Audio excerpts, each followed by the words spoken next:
सत श्री अकाल, नमस्कार, आदाब। पंजाबी रेडियो और पंजाबी टीवी यूएसए देख और सुन रहे सभी साथियों का स्वागत है इस समय के विशेष program beyond the headlines with Mandeep Punia में।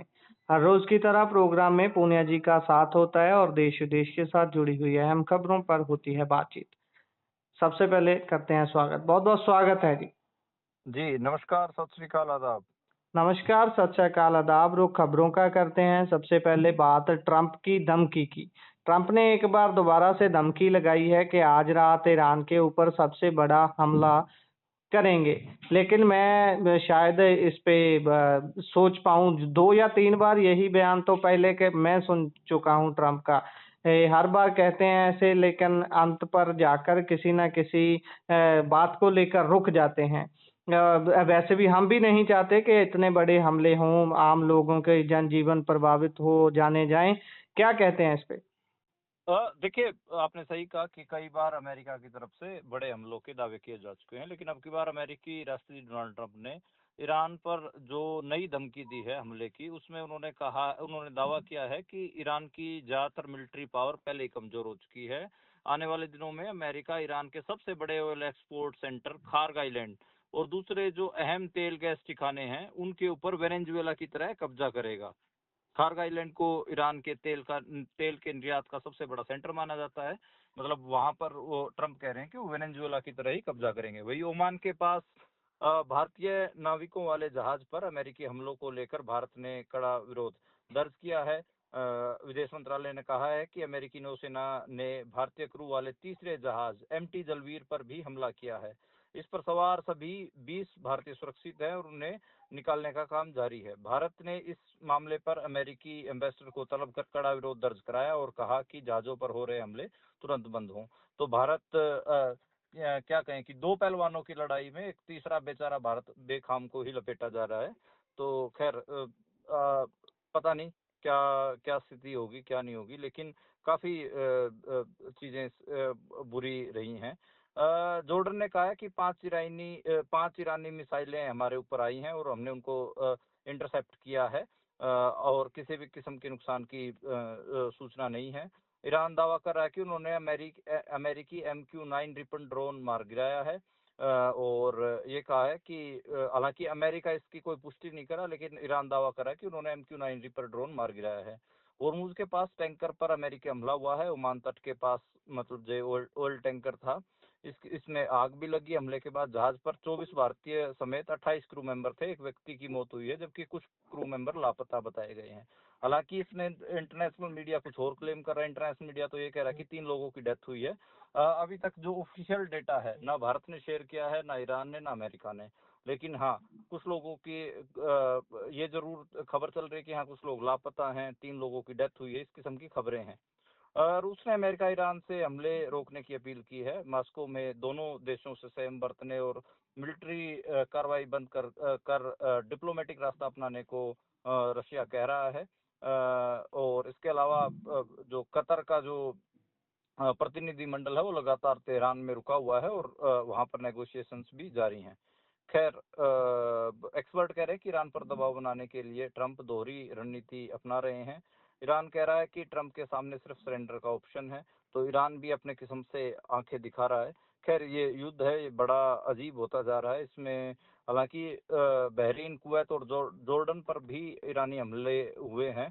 तो खाली ये नहीं कि ईरान, इजराइल और अमेरिका, और भी जो मिडिल ईस्ट के लगभग 10 देश हैं वो इस पूरे युद्ध की चपेट में हैं और लगभग कई देश तो ऐसे हैं जहाँ पे स्थितियां बहुत सीवियर हैं। तो सेंटकॉम ने ये बात माना है कि उन्होंने जलवीर के ऊपर हमला किया है और अब तक अमेरिका ये दावा कर रहा है कि उन्होंने 9 जहाजों के ऊपर कार्रवाई की है और 135 जहाजों का रास्ता बदला है और तकरीबन 42 ऐसे जहाज जिनको परमिशन दी गई है वो राहत सामग्री का काम लेके जा रहे थे, इसलिए उनको परमिशन दी है। खैर, आज आपने वो प्रेस कॉन्फ्रेंस भी देखी होगी विदेश मंत्रालय के प्रवक्ता रणधीर जायसवाल की, जिसमें उन्होंने निंदा की है अमेरिका की। खैर, होता क्या है, ये असल में ये पहला हमला भी नहीं है, ये तीसरा हमला है। इससे पहले भी 2 भारतीय जहाजों के ऊपर हमला हो चुका है और जो इंटरनेशनल पॉलिटिक्स कवर करने वाले पत्रकार हैं वो पहले भी इनको लेकर रिपोर्टें कर चुके हैं। खैर देखते देखते हैं कि आगे स्थिति क्या बनती है। लेकिन जैसे चीन हो, रशिया हो, वो मिडिल ईस्ट में तुरंत तनाव खत्म करने की अपीलें कर रहे हैं, लेकिन ईरान और अमेरिका एक दूसरे को लगातार धमकियां दे रहे हैं। तो स्थिति बड़ी बड़ी नाजुक बनी हुई है मिडिल ईस्ट में। जी, देखेंगे अभी इस धमकी के बाद कैसे रुख रखते हैं ट्रंप। आगे बढ़ें, अगली बात हम अगर करें तो राज्यसभा चुनाव पर चलते हैं। 26 सीटों में से 14 बिना किसी विरोध के ही भाजपा ने जीत दर्ज कर ली है। और क्या कहेंगे बाकी कांग्रेस के हाथ कितनी आई हैं, भाजपा के हाथ कितनी सीटें आई हैं?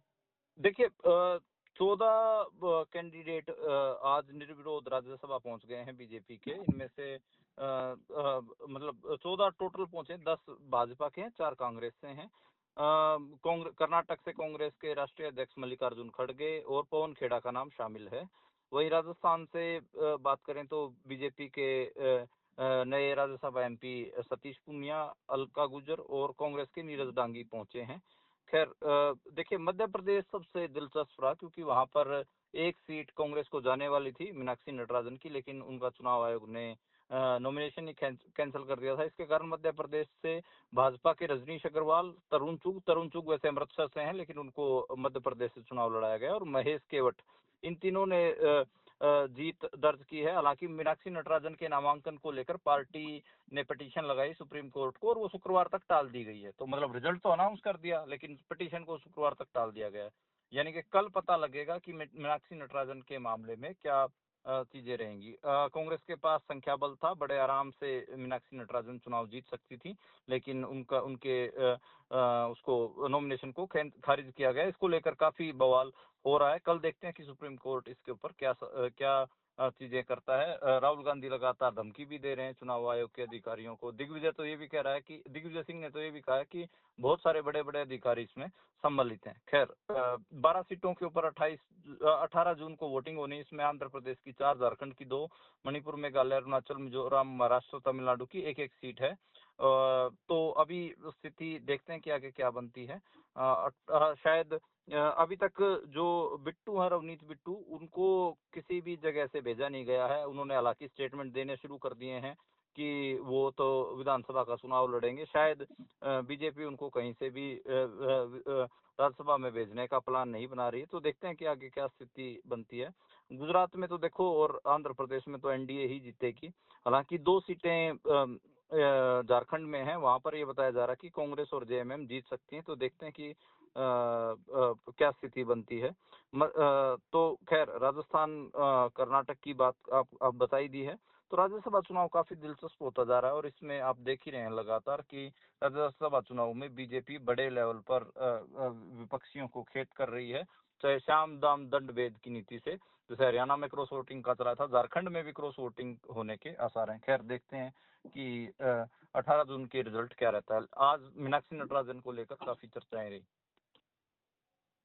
जी, इससे अगर आगे बढ़े तो राम मंदिर की हमने कल भी बात की थी। राम मंदिर के अंदर जो चढ़ावा चढ़ता है उसमें चोरी, उसमें धांधली के आरोप लग रहे हैं।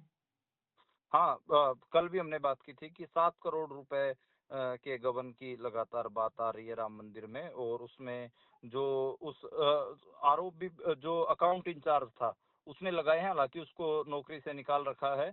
जो साबका अकाउंट अधिकारी है महिपाल सिंह, उन्होंने कहा है कि मंदिर में चोरी कोई नई बात नहीं थी, रोजाना होती थी, मैंने खुद चोरी पकड़ी थी।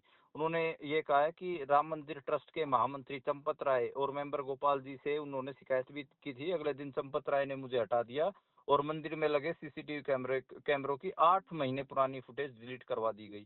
चंपत राय मंदिर की परिसर की व्यवस्थाओं में मनमर्जी चलाते हैं। अगर कोई विरोध करता है तो उसे हटा दिया जाता है।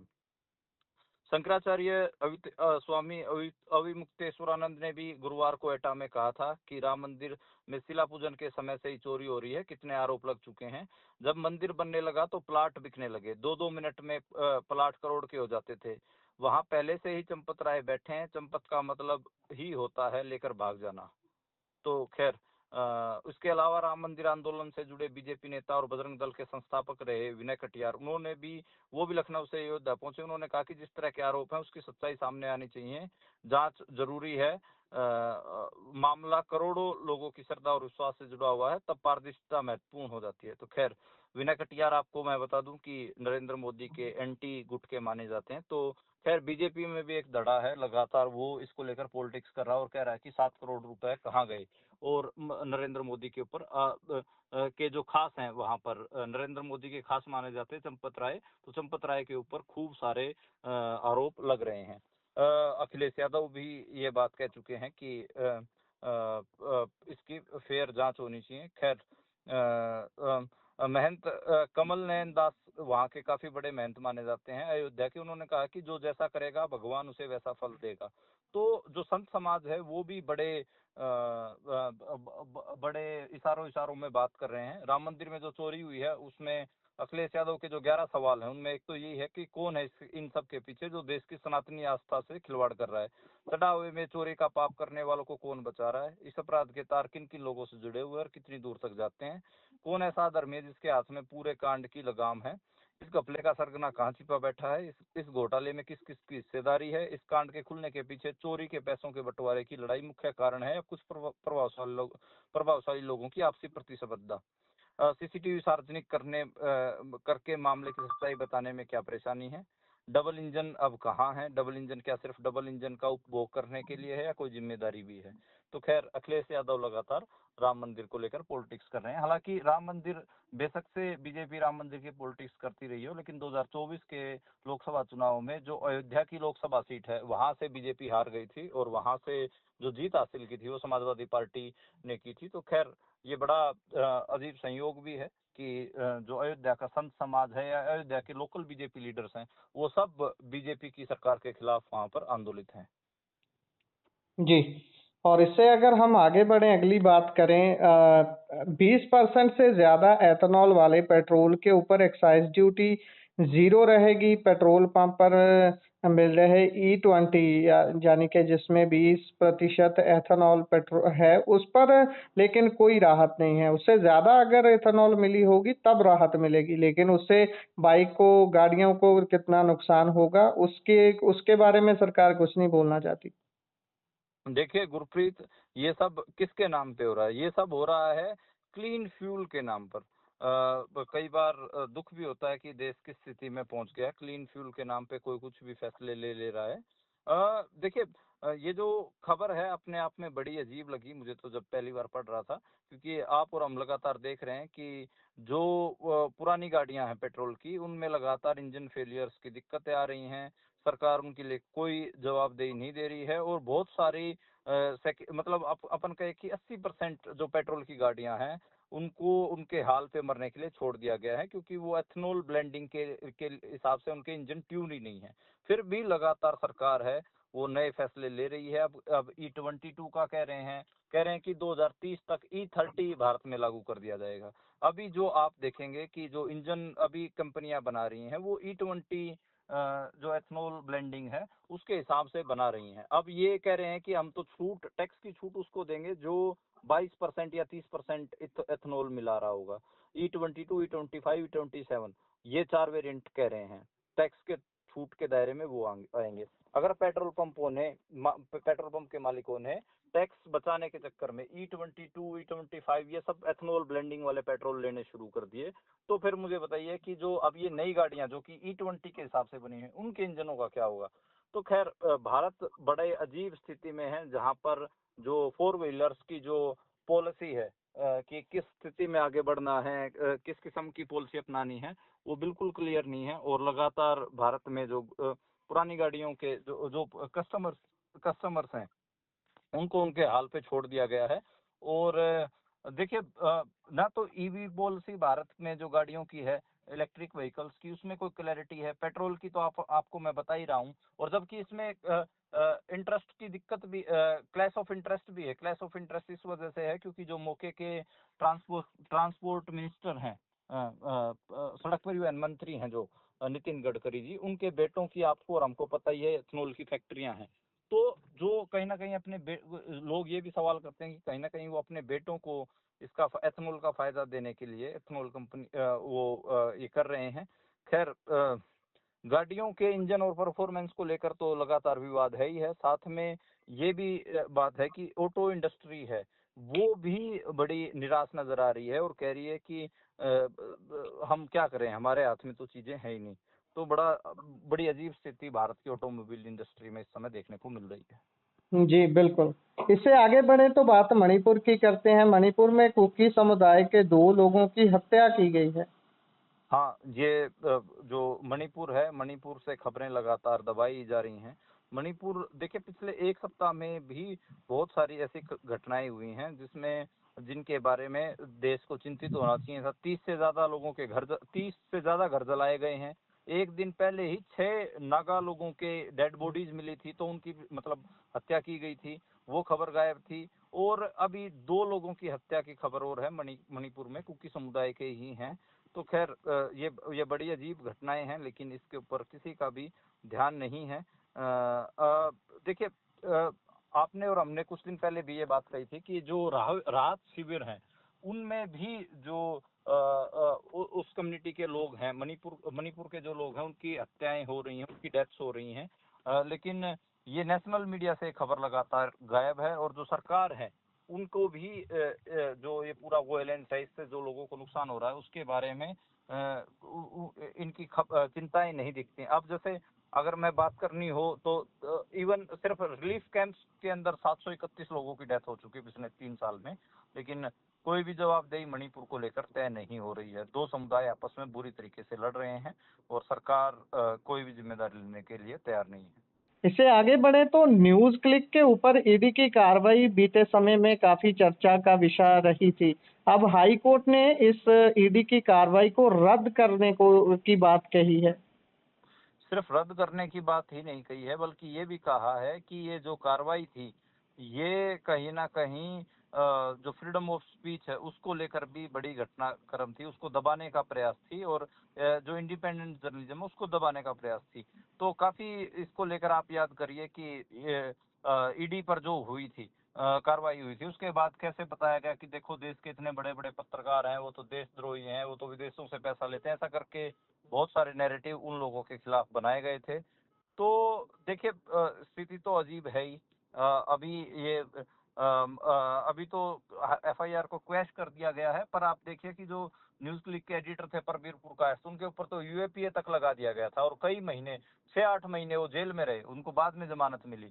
तो स्थिति तो बहुत इसमें अभिसार शर्मा हो और बड़े बड़े पत्रकार न्यूज क्लिक के साथ जुड़े हुए थे, सबको दिल्ली पुलिस ने काफी हरास किया इन्वेस्टिगेशन के नाम पर, और काफी स्थिति अलग थी। तो ये आप देखें कि बीजेपी के बड़े बड़े सांसद निशिकांत दुबे, अनुराग ठाकुर, ये सब देशद्रोही बता रहे थे। संसद में भी ये मामला उछाला गया, न्यूज क्लिक को बदनाम किया गया। और आज स्थिति ये निकली है कि हाई कोर्ट ने कहा है कि इसमें कुछ भी गलत नहीं हुआ है और उनकी एफआईआर को क्वैश कर दिया गया है। अब आपको थोड़ा अजीब लगेगा कि दिल्ली पुलिस ने, ईडी ने मिलकर जो कार्रवाई की उसके कारण न्यूज क्लिक बंद हो चुका है।